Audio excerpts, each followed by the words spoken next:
وحده أشهد أن لا إله إلا الله وحده لا شريك له وأشهد أن محمدا عبده ورسوله وبعد.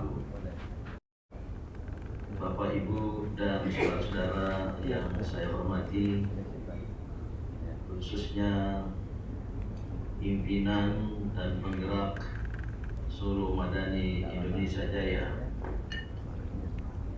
Saya baru diberitahu tadi malam ketika sedang menghadiri sebuah walimah atau syukuran putri dari seorang aktivis kami yang berjuang sebagai pengacara untuk membela saudara-saudara kita yang sedang menghadapi masalah hukum. Kalau ada acara ini dari pagi hingga menjelang jam 10 saja webinar lain.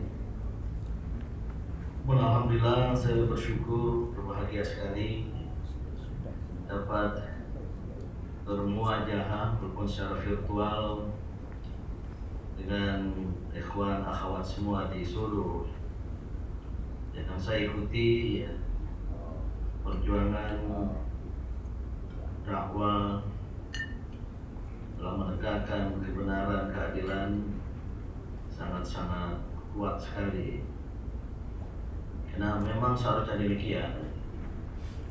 Solo atau Surakarta sering dianggap oleh pengamat sebagai barometer karena adanya interaksi di antara kelompok-kelompok dari bangsa ini yang mempunyai perbedaan ideologis dan nyaris dianggap sama-sama besar dan sama-sama kuat.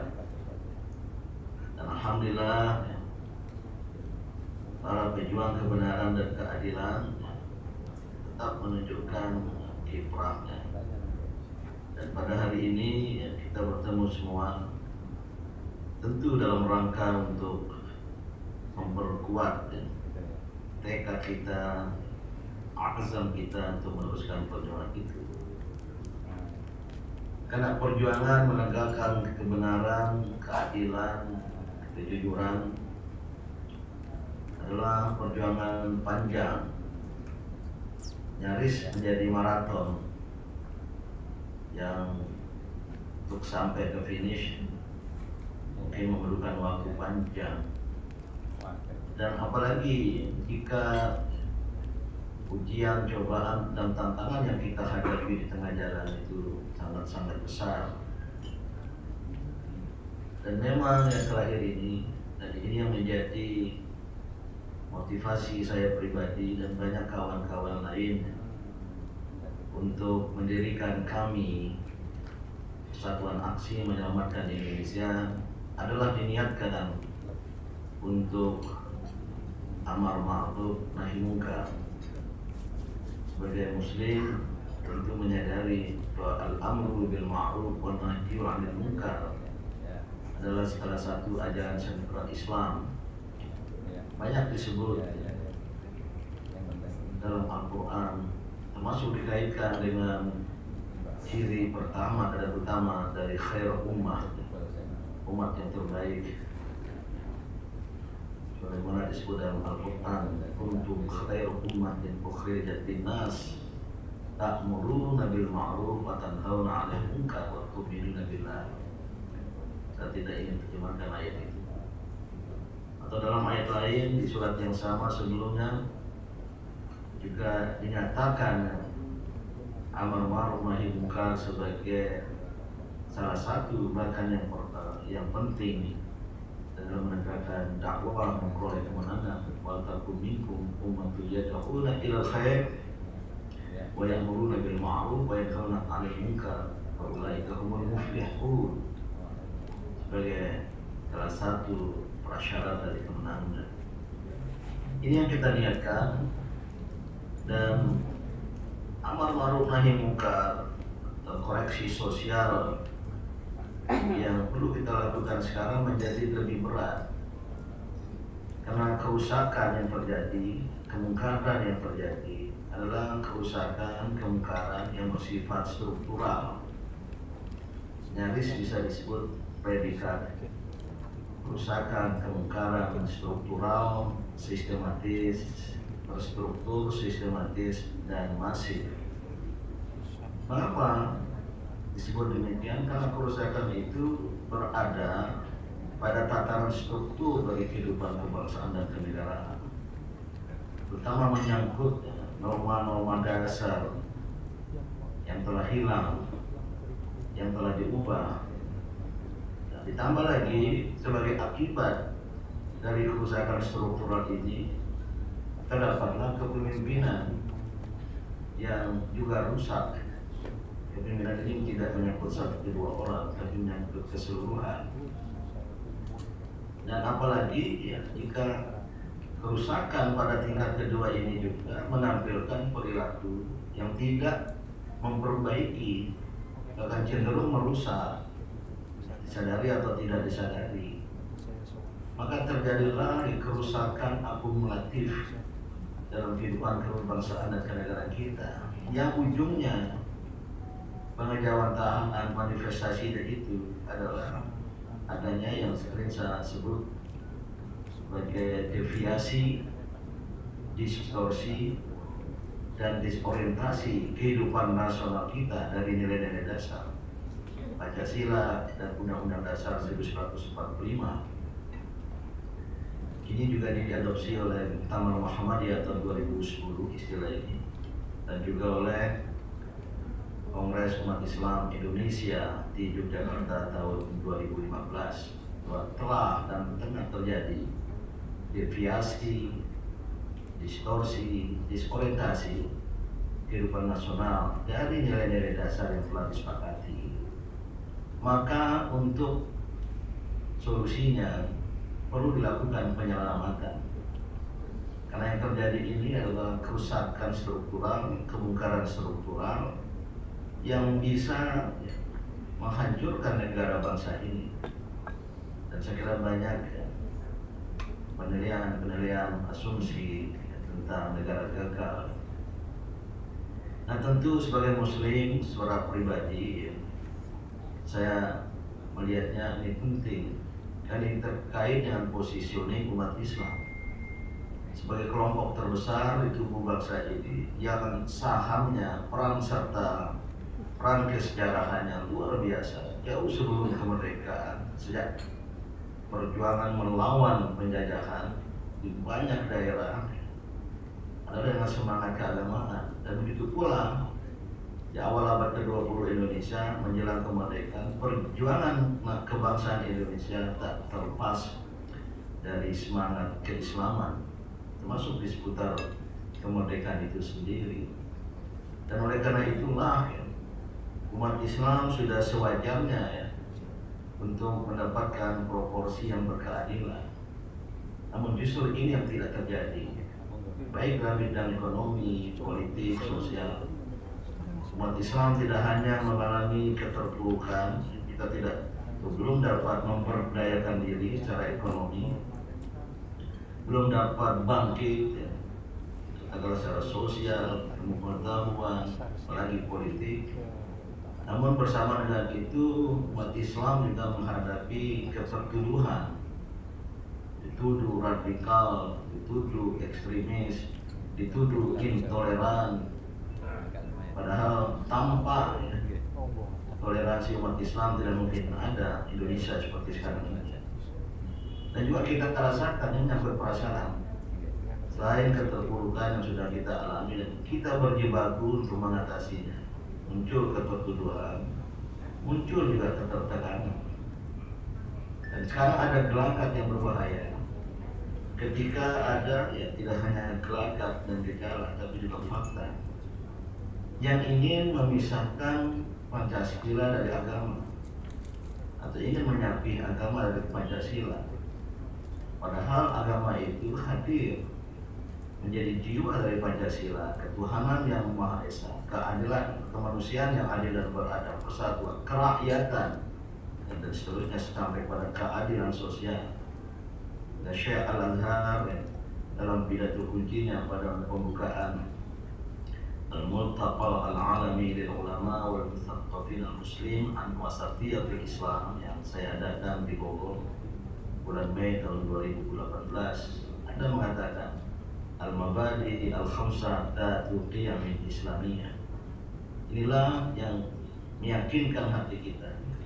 Dan saya berpendapat, kebetulan organisasi yang pernah saya pimpin dalam muktamarnya ya, telah memutuskan negara Pancasila sebagai Darul Ahdi wa Syahadah, dan ini tidak terlepas dari peran besar umat Islam, termasuk tidak banyak yang menyadari Republik Indonesia ini ada kaitan dengan dukungan dan penyerahan diri, bukan menyerah, penyerahan diri untuk berintegrasi kepada negara Republik Indonesia ini dari 73 kesultanan Islam yang eksis sebagai sebuah entitas politik, sebagai kekuatan politik dari Aceh hingga Tidore 73, kemudian secara sukarela dan penuh keikhlasan berintegrasi dengan Republik Indonesia.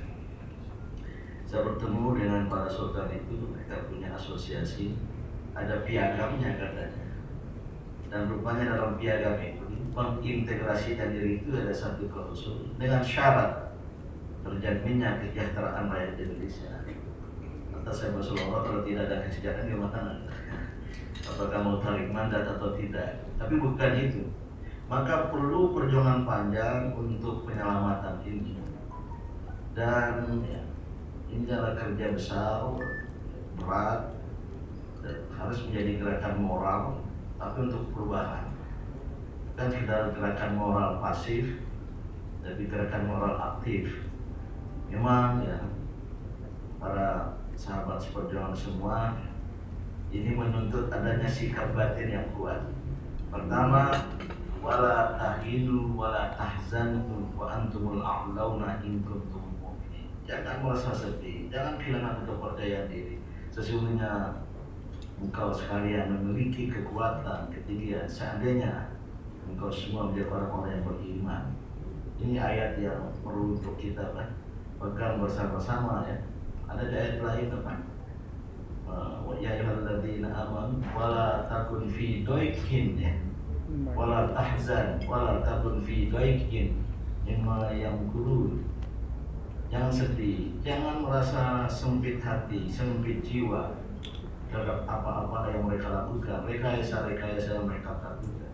Isbiru wasabiru warabitu la'allahum tuflihun. Banyak sekali pesan-pesan ilahi.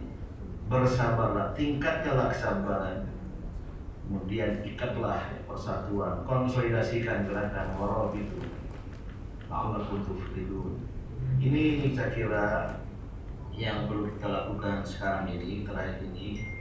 Alhamdulillah kami ya, secara nasional dan berbagai daerah kebetulan beberapa hari lalu ya datang bersilaturahim ke kediaman kami 20-an lebih pentolan demikian dari kami se-Jawa. Mungkin ada yang juga ikut hadir di sini, kita berdiskusi dan saya katakan kita tidak berhenti, kita tidak tiarap, kita tidak tidur, apalagi kita tidak lenyap.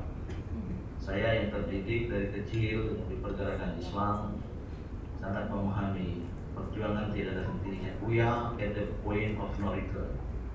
Kita berada pada tidak ada titik kembali. Hanya saja yang perlu penyesuaian di persoalan strategi, persoalan taktik. Karena ya kita juga memahami at-tariqu ahammu minal madda.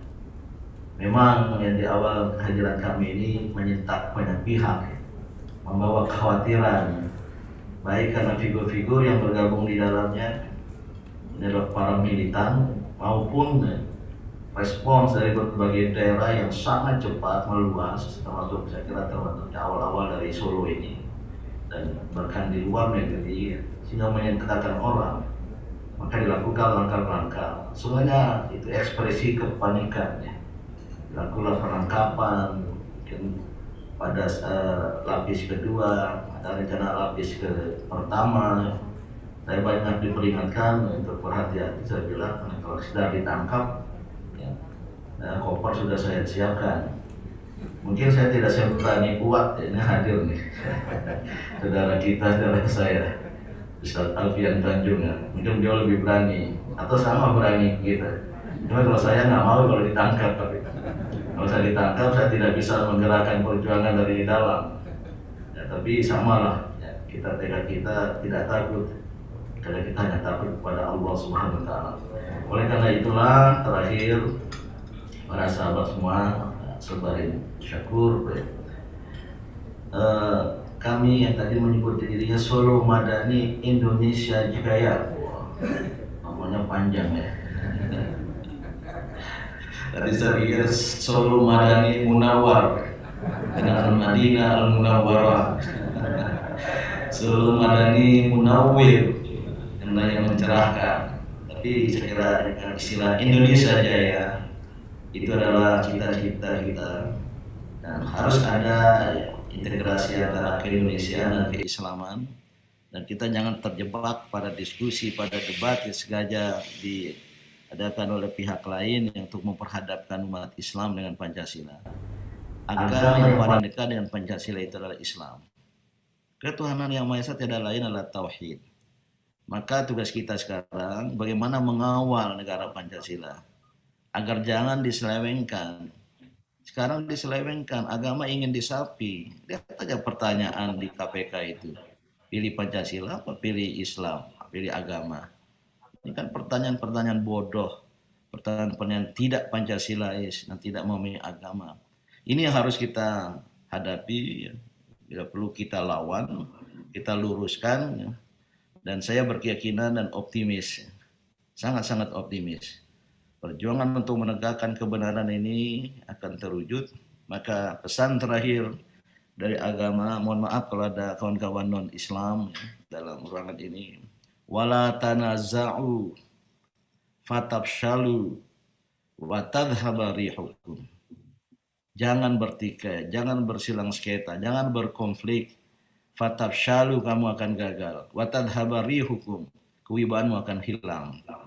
Oleh karena itulah kita mantapkan diri lagi, dan insya Allah pada hari-hari akan datang ini kita lakukan langkah-langkah yang strategis, yang memungkinkan the art of the possible dalam politik, seni untuk menjalankan kemungkinan-kemungkinan. Dan selamat pada para kawan-kawan semua di Solo Madani Indonesia Jaya ini. Dan mudah-mudahan kapan-kapan kita bisa bertemu secara offline. Mohon maaf, mohon pengertian. Amin. Kalau ini kita harus menjaga diri ya, sedang meninggi dan COVID ini masih mengancam. Selamat Pak Sobar, karena ada pertemuan lain ya. Saya punya organisasi Pergerakan Indonesia Maju. Saya Ketua Umum Dewan Nasional. Ini adalah gerakan rakyat Indonesia lintas agama, suku, profesi, termasuk gender, legal adanya, berbadan hukum dan berstatus sebagai perkumpulan ya, seperti NU Muhammadiyah. Namun hanya gerakan, tujuannya hampir sama, tentu corak perjuangannya ya sedikit berbeda. Karena inilah kumpulan-kumpulan rakyat Indonesia yang juga ya cinta kebenaran dan cinta keadilan. Jadi saya mohon pamit, Mas Uwat ya, selamat berjuang. Biarlah ini spesialis nih untuk menghadapi komunis. Saya ikuti terus. Walaupun ya saya tidak bisa memberi jawaban. Terima kasih, mohon maaf. Nasrun minallah, fathun qarib. Wassalamualaikum warahmatullahi wabarakatuh. Waalaikumsalam.